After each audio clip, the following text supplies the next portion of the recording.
Viral kisah cinta pasangan bersatu kembali setelah cerai 14 tahun. Sebelum rujuk, keduanya masing-masing sempat menikah dengan orang lain. Video kisah cinta lama bersemi kembali, CLBK, diunggah anak kandung pasangan tersebut di akun TikTok @ramajulian. Si anak merekam momen bahagia ibu dan ayahnya saat menggelar syukuran rujuk. Kisah lengkap diceritakan pemilik akun, ayah dan ibunya sempat bercerai dan menikah lagi dengan pilihan masing-masing. Selama belasan tahun, keduanya fokus membangun keluarga masing-masing. Namun siapa sangka, keduanya justru kini kembali bersama. Hal itu tentu membuat anak mereka terharu dan bahagia. Ia bahkan mengatakan kebersamaan ayah dan ibunya seperti mimpi.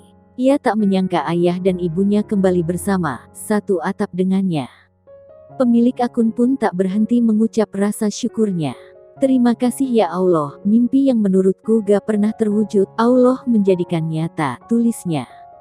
Sontak saja video tersebut viral dan mencuri perhatian warganet. Banyak yang terharu menyaksikan momen bahagia itu.